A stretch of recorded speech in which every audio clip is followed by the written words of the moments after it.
اب آج کا میرا موضوع ہے شہادت علی رضی اللہ تعالیٰ. اصل میں حضرت علی رضی اللہ تعالیٰ عنہ کی شہادت بھی اسی الفتنۃ الکبریٰ کا تسلسل ہے. وہ جو عبداللہ ابن سبا کا پیدا کردہ عظیم ترین فتنہ تھا، اسی کا ایک نتیجہ حضرت علی کی شہادت بھی ہے، لیکن وہ بات ذرا تفصیل سے سمجھنی ہو. اور اس کے لیے میں ممنون احسان ہوں. حال ہی میں ایک کتاب چھپی ہے، ڈاکٹر سید رضوان علی ندوی، وہ محقق ہیں تاریخ کے. انہوں نے بڑے تاریخی تحقیق کے بعد جو باتیں بیان کی ہیں وہ میں آپ کے سامنے رکھ رہا ہوں. عرب میں جنوب مغرب کی کونے میں جہاں یہ یمن بھی آباد ہے، اس کے اوپر نجران ہے، اسی علاقے میں یمامہ کا علاقہ کہلاتا ہے. یہاں ایک قبیلہ آباد تھا، بنو تمیم. یہ جو لوگ تھے بڑے کخت مزاج، جنگجو، اکھڑ، ضدی، اور جس بات کو ایک دفعہ مان لے اس پر اڑ جانے والے اور مر مٹنے والے.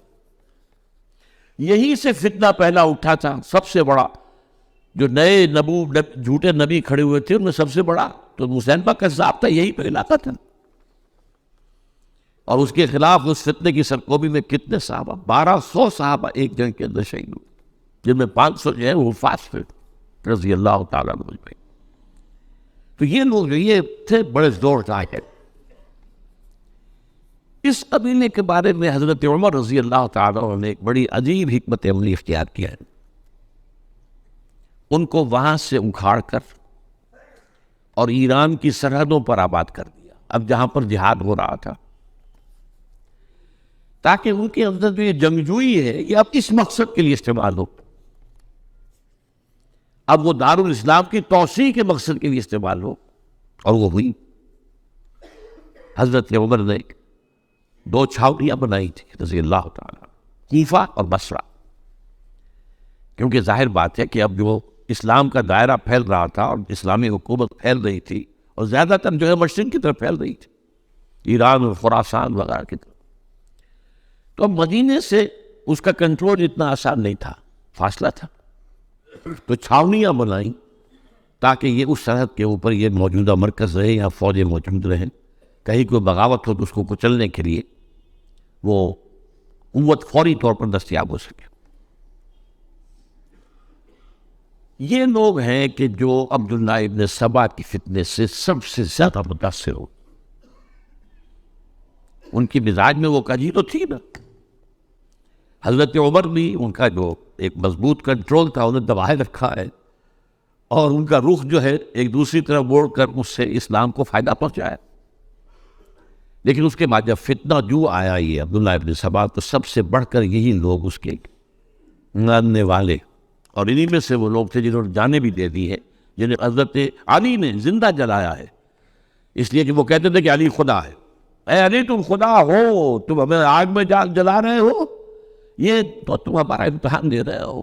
وَلَنَبْلُوَنَّكُمْ بِشَيْءٍ مِّنَ الْخَوْفِ وَالْجُوعِ وَنَقْصٍ مِّنَ الْأَمْوَالِ وَالْأَنفُسِ وَالثَّمَرَاتِ. اب وہ اس آیت کو اپنے اوپر منطبق کر رہے. تو یہ جو کخت لوگ تھے، انہوں نے در حقیقت جو ہے عبداللہ ابن سبا کے کردار میں سب سے بڑا رول پلے کیا، اور انہی کے ہاتھوں حضرت عثمان شہید ہوئے رضی اللہ تعالی. اور اس کے بعد انہوں نے حضرت علی رضی اللہ تعالیٰ عنہ کو اپنے گھیرے میں لے لیا، کیونکہ انہی کی کثیر تعداد موجود تھی مدینے میں جب حضرت عثمان شہید ہوئے. اس کے بعد اب ظاہر بات ہے کہ کوئی نہ کوئی تو خلیفہ ہونا چاہیے تھا. حضرت طلحہ سے کہا گیا، انہوں نے معذرت کر لی. حضرت زبیر سے کہا گیا، انہوں نے معذرت کر لی. اب ظاہر بات ہے کہ حضرت علی آخر امت کو چھوڑا تو نہیں جا سکتا تھا بغیر امام کے.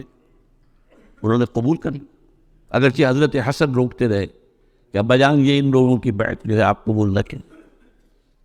حضرت حسن تو ان میں سے ہیں جو حضرت عثمان کے دروازے پر کھڑے تھے پہرے دار کی حیثیت سے. حسن اور حسین رضی اللہ تعالیٰ عنہ، انہیں تو معلوم تھا فتنہ جو اور لوگ.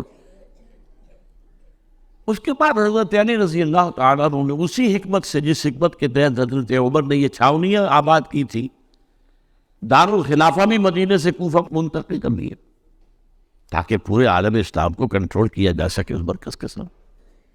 اس کا نتیجہ یہ نکلا کہ اب گویا کہ حضرت علی کے گرد ان لوگوں کا گھیراؤ مکمل. کوفے میں یہی تو آباد تھے, کوفی یہی تو تھے.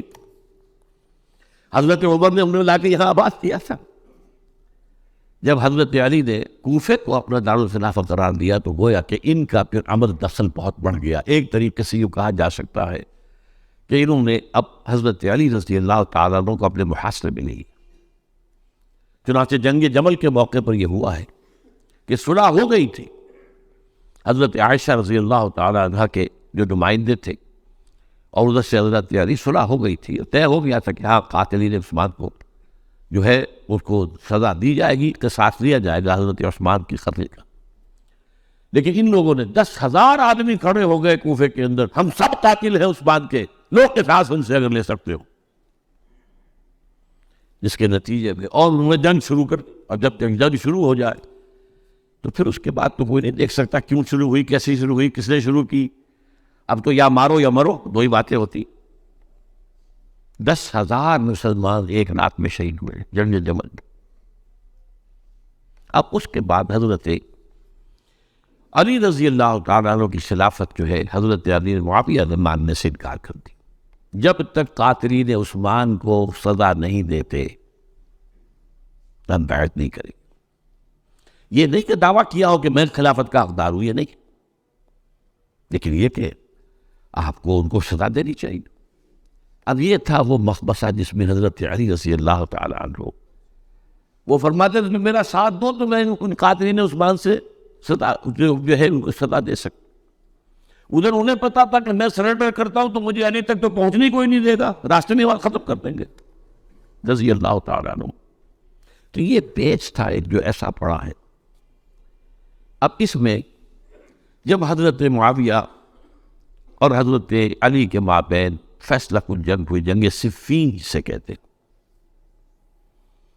جس میں 70,000 مسلمان ایک دوسرے کی تلواروں, تیروں, نیزوں سے قتل ہوئے. اس موقع پر حضرت معاویہ کی طرف سے ایک آفر آئی.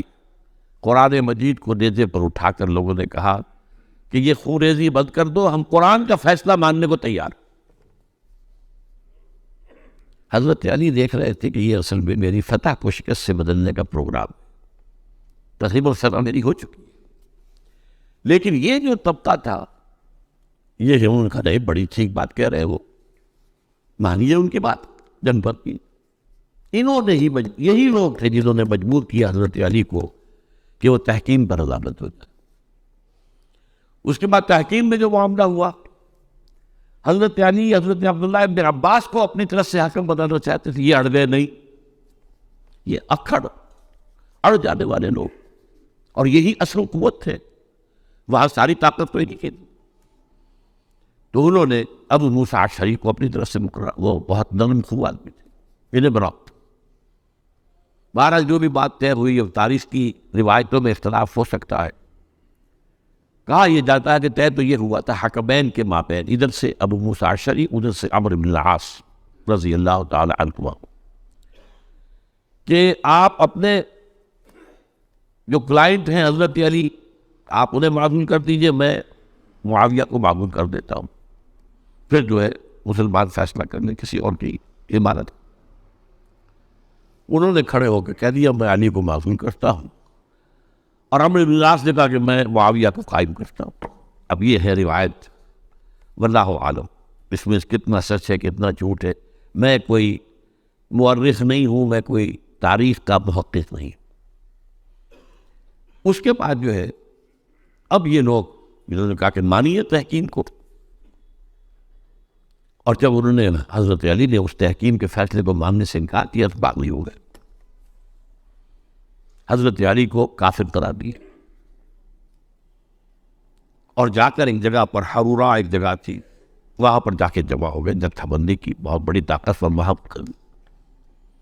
انہوں نے طے کیا کہ علی بھی کافر ہو گیا, معاویہ بھی کافر ہو گیا, عمرو بن العاص بھی کافر ہو گئے, سب کافر.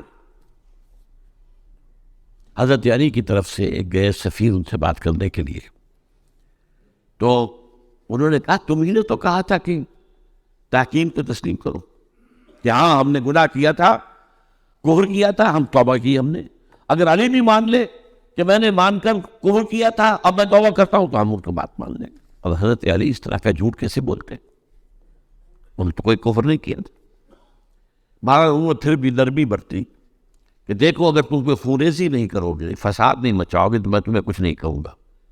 لیکن وہ اپنی ان شرارتوں سے بعد نہیں آئے. تو پھر تیسری جو بڑی جنگ ہوئی ہے ان جنگوں میں، جنگ نہروان کہلاتی ہے، حضرت علی کی جنگ خوارج کے ساتھ، جس میں 4000 خارجی جو ہے قتل. اور یہ بات اب آپ نوٹ کر لیجیے کہ یہ لوگ جیسا کہ اکھڑ بھی تھے لیکن اپنی بات پر ڈٹ جانے والے تھے، لیکن ساتھ ہی دیندار بھی تھے، نمازی اور روزے دار بھی تھے. یہ اس طرح کے لوگ نہیں تھے کہ جو فاسق اور فاجر ہو. بس یہ مزاج کا ایک ہے، جس بات دل میں بیٹھ کے اڑ گئے.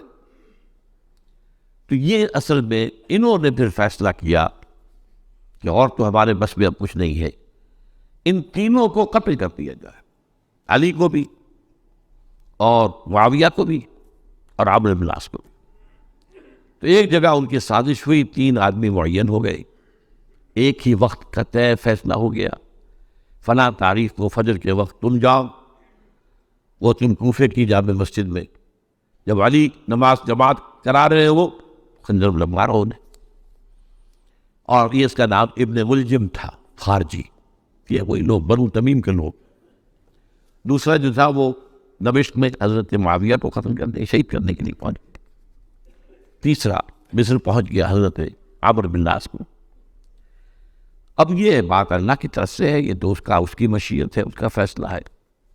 حضرت علی پر وار کارگر ہوا، اب شہید ہو گئے. حضرت معاویہ پر وہ وار ذرا اوچھا پڑا، زخمی تو ہوئے لیکن آپ کی جان بچ گئی. عمرو بن العاص مسجد میں کسی معذوری کی وجہ سے، عذر کی وجہ سے فجر میں آ ہی نہیں سکے، لہذا حضرت علی کی شہادت ہو گئی. اب یہ ہے اصل پس منظر، کن لوگوں نے کیا شہید، اصل میں وہ سمجھ لینے کی بات ہے. یہ خوارج نے شہید کیا، لیکن خوارج کا فتنہ سبائی فتنے ہی کا آف شوٹ ہے، اسی کے ذیل میں ہے، اسی کی ایک شاخ ہے، اسی کا ایک نتیجہ ہے. یہ خوارج جو ہے بعد میں بھی ان کی مسلسل جو ہے وہ جنگیں رہی ہیں. بہرحال اس صورتحال کو یہ سمجھ لیجئے کہ یہ خلفائے ثلاثہ رضی اللہ تعالیٰ عنہ، حضرت عمر شہید، عثمان شہید، علی شہید. عجیب بات ہے کہ تینوں کا نام عین سے شروع ہوتا ہے، عمر عین سے، عثمان عین سے، علی عین سے. تینوں شہید ہوئے ہیں. لیکن یہ کہ یہ ہے تاریخی پس منظر.